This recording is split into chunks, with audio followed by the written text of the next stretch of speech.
Hello students and welcome to our third session for General Mathematics. Today we have operations on functions. Of course with me, Teacher Freud. So here's our objectives. First one, define operations on functions.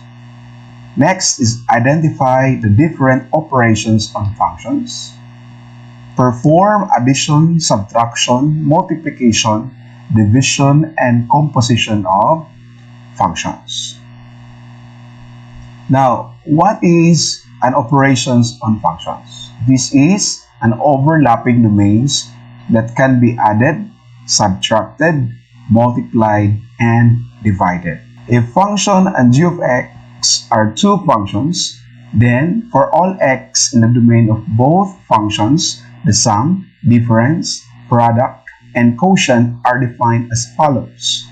For the sum, we have a quantity of f plus g of x equals function of x plus g of x. Now for difference, we have f minus g of x equals the function of x minus g of x.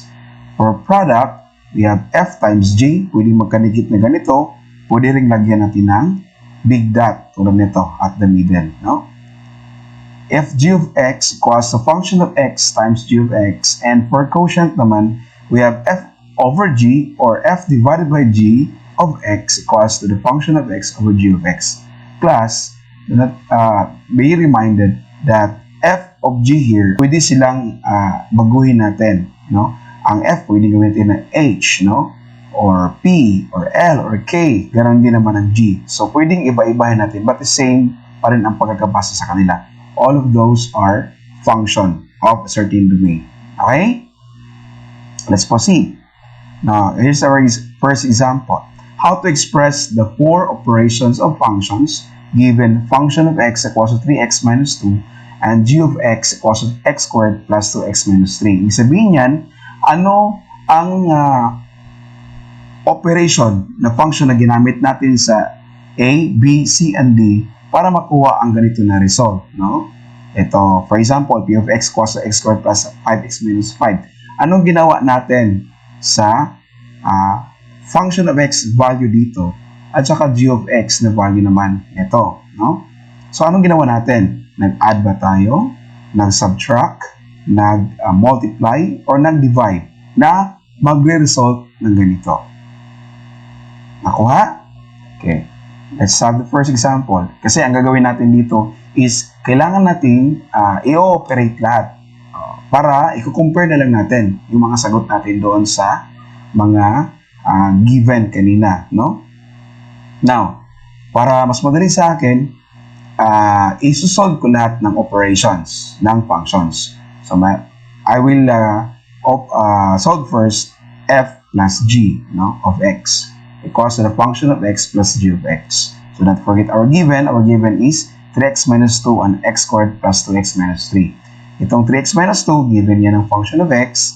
Saka yung x squared plus 2x minus 3 is given naman yan sa g of x. So, kinopya ko lang dito. Or ibig sabihin yan, our first step is to substitute. So, do not forget that one. Substitute always the values of function of x and g of x.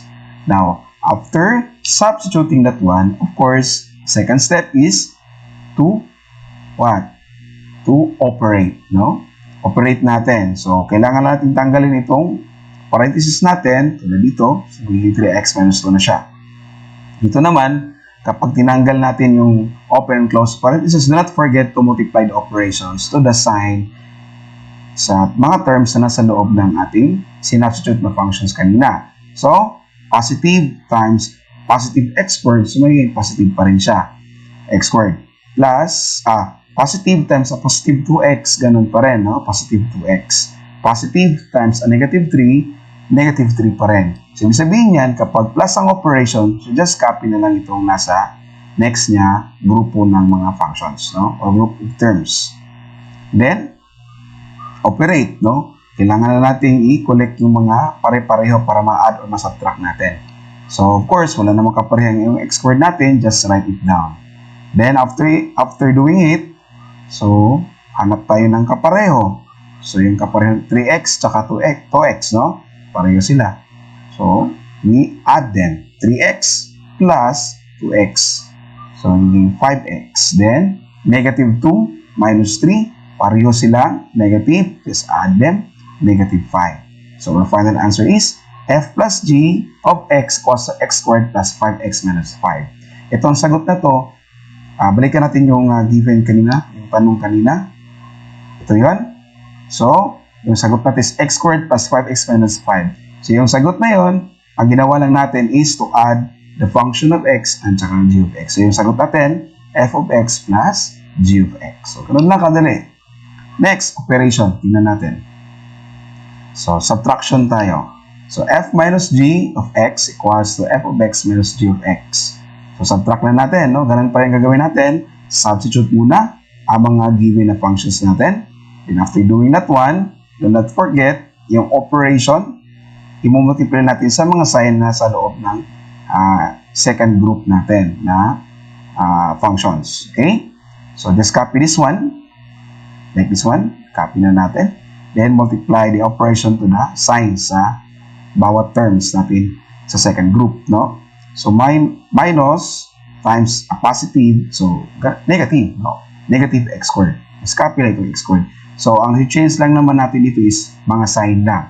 So, negative times a positive is a negative. Copy 2x. Negative times a negative is positive. Copy lang ang 3. And after doing that one, of course, tulad ng ginawa natin kanina sa addition, so yung magkakapareho, connect natin at saka i-combine natin, no? So, ito negative x squared, wala naman itong kapareha. So, just write it down. Then, 3x saka 2x ay magkapareha ito. So, 3x minus 2x becomes positive x. Nga naman ito yung positive man siya. Not forget, mas malaki yung 3 kaysa 2. Ang sign ng 3 is positive, no? So, kaya positive dito. Then, there are unlike terms. So, 3x minus 2x we subtract. So, that is positive x. Or, yung iba naman, yung nilagay dito ay may 1. So, 1x. So, for the art of mathematics, so just write x, no? Then, combine constants, negative 2 and positive 3. So, this is negative 2 plus 3. So, mas malaki si 3 pa rin dito, kaya positive 1. Or, kasi yung iba naman, pagkakalagay, bawal daw malagay yung negative sign. That is the ruling of mathematics naman. So, pwede natin multiply ng negative ang lahat ng mga terms. So, just change the sign, no? So, magiging negative times a negative, magiging positive x squared. Negative times a positive x, magiging negative x, tsaka negative times a positive 1, that is a negative 1. So, anyway, magkakapareho naman itong result na ito. Pwede ito yung sagot mo, or pwede rin ito. Okay? So, let's try to look at the given kanina. Ano ba, saan ba ito matatagpuan? Letter C, no? Ito yung letter C. So, ginawa natin sa letter C, nag-subtract tayo. So, yung sagot natin, f of x minus g of x. Same lang yan sila. Okay. Next.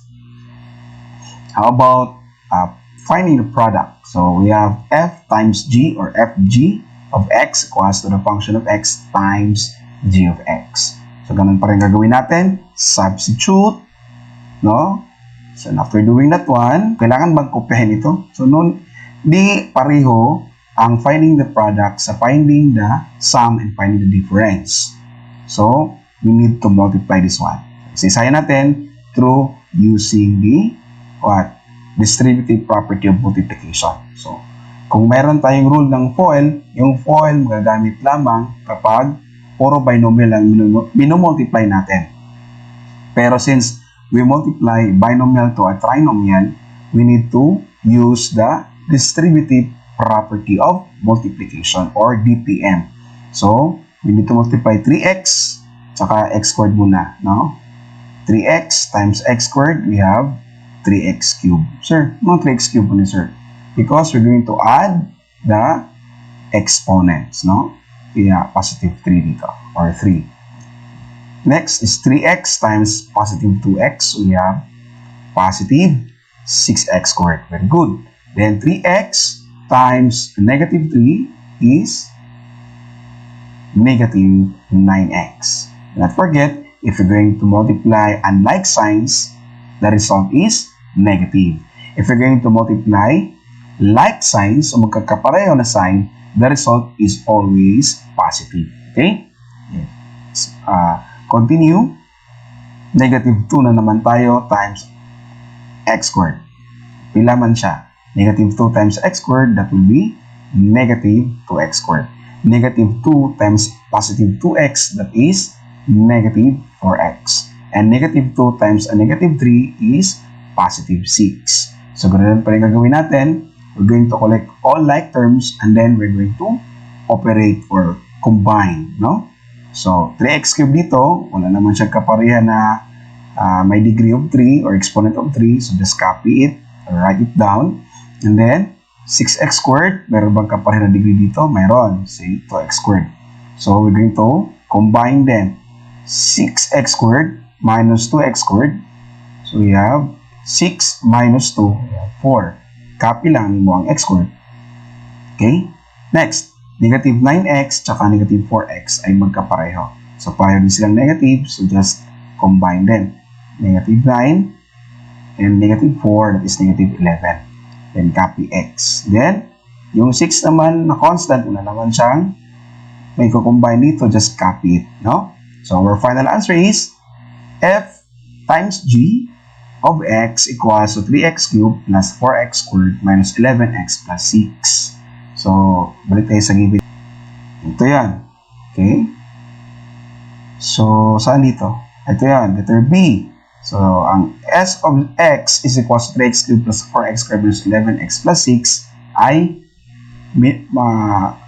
makikita ito kapag we're going to find the product of our two given functions. Function of x at g of x. Nagets?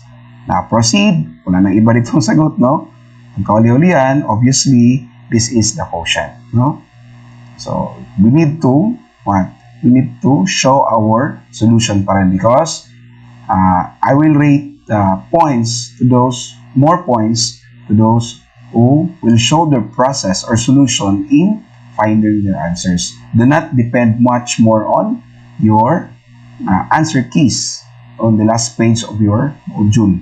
I will appreciate the most and add additional points for those students who find solutions or ways and write it down in their answer sheet kung ano yung proseso na ginawa ninyo. Just don't copy or don't rely much on your answer key. Okay? Now, listen. In dividing the two functions, we have f divided by g of x equals to f of x over g of x. Ganun pa rin gagawin natin. We're going to substitute. So, 3x minus 2 sa taas. Ito naman sa baba is x squared plus 2x minus 3. And after doing that one, ang gagawin natin, factor this one. Now, alam nyo na yung paano mag-factor, di ba? So, copy lang itong 3x minus 2 kasi wala naman tayong mag-factor dito. Then, factor x squared plus 2x minus 3. So, to factor it, what is the factor of x squared alone? So, we have x times x, no? Yung 3 naman, or negative 3, the factor of that is pwedeng 3 times a negative 1. Ano pa? Wala na iba, no? Meron pa yung factor. And then, combine, no? Do not forget to check always if you're going to combine those factors, no? X plus 3, kinumbine natin, tsaka x minus 1. Okay?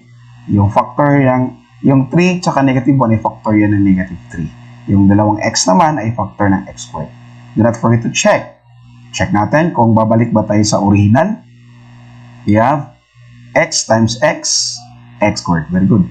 X times a negative 1. Pila? Negative x. Keep that one in mind. Keep in mind the answer. So, positive 3 times x is positive 3x. Ngayon, combine natin yung kanina, 3x plus negative x. Ilan ang sagot? That is positive 2x. Then, positive 3 times a negative 1 is negative 3. Bubalik tayo sa dati or sa original niya, meaning to say, our factor is correct. Then, pwede ba natin ma-operate ito? Pwede ba tayo pwede ma-cancel? Wala. Meaning to say, this will be our final answer. Tingnan, balik tayo sa kanina na given. So, sulat natin dito, function of x over g of x. So, yung mga sagot sa answer sheet, tulad ng example na ginawa natin dito. Para hindi kayo mahirapang magsagot, just recall this video or can have to pause the video while you're answering your module. Okay? Now, next is, objective natin is about composition of functions. Ano ba itong composition of functions? Composition of function f with g is denoted by f.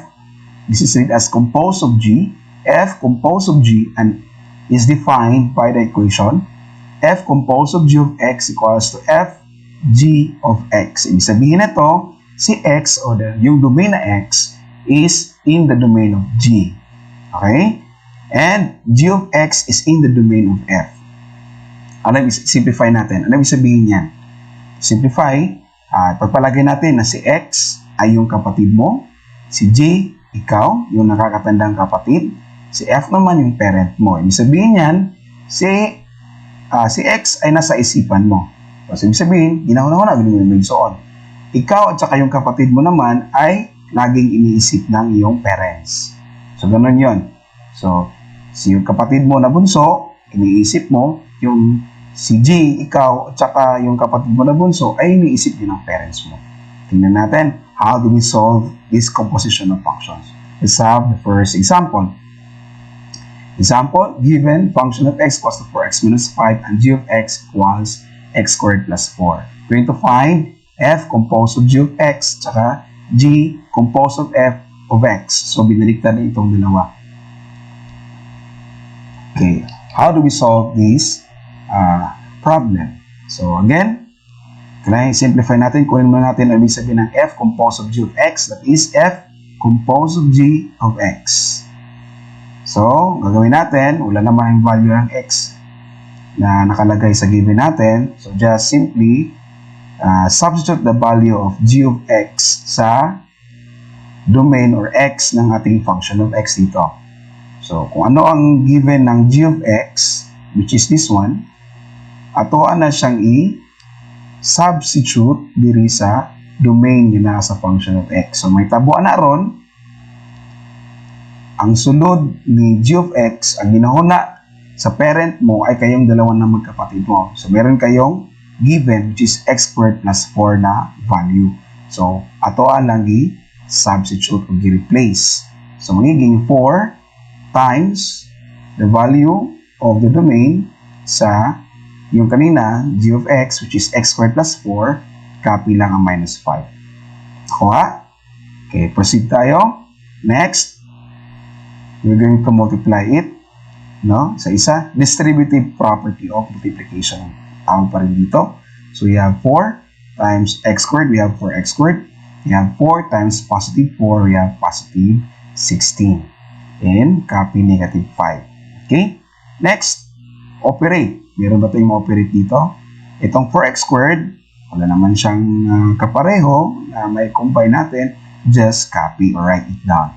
Then, 16 and negative 5, pwede silang combine natin. We have 16 minus 5 is 11. So, our final answer is f composed of g of x equals to 4x squared plus 11. Okay?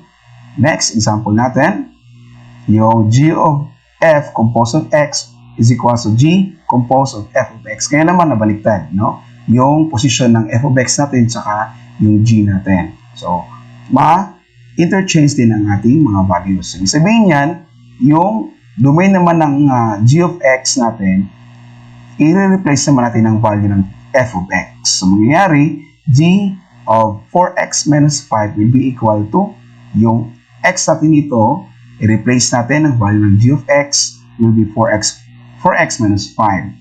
So, magiging a quantity of 4x minus 5 squared plus 4. Kambilang nato ang x diri sa value sa function of x nga 4x minus 5 muna na adyari, no?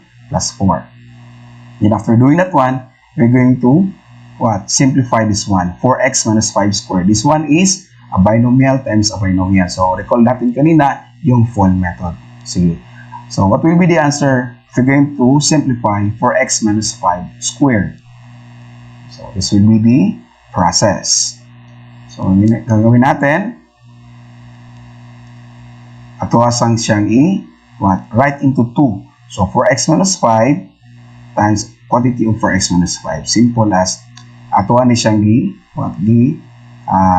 sulat isa-isa. Okay, duha man nagibali, exponent, nag-ingon sa imo, o kapila ni mo, sulaton si 4x minus 5. So, ato lang siyang simplify, write it one by one. So, we have 4x minus 5 and 4x minus 5. And then, multiply using FOL method, no? We have 4x times 4x, we have 16x squared. Next is outer, no? 4x times a negative 5 is negative 20x. Next is what? Inner, no? We have negative 5 times a negative 5, negative 5 times positive 4, that is negative 20x. Then the last will be negative 5 times a negative 5, we have positive 25. And then, what? Combine like terms or operate like terms. 16x squared, wala naman siya kapareha dito, so just simply write it down. Okay? Negative 20x, magkapareho sila, so just, what? Combine it. We have negative 20, and a negative 20 is negative 40, then copy x. Then, copy 25, kasi wala naman siyang kapareho na may combine natin. Okay, balik tayo. Write this one, yung sagot natin kanina, yung product niya, then, don't forget plus 4. And then, pwede nating i-delete yung ating open and close parentheses and copy nasa loob for 16x squared minus 40x plus 25 plus 4. Ang makombine lang dito, we have 25 and 4. So that's why our final answer is G composed of f of x equals 16x squared minus 40x plus 29. Okay? I hope you understand our lessons. See you in our next session for Module 4.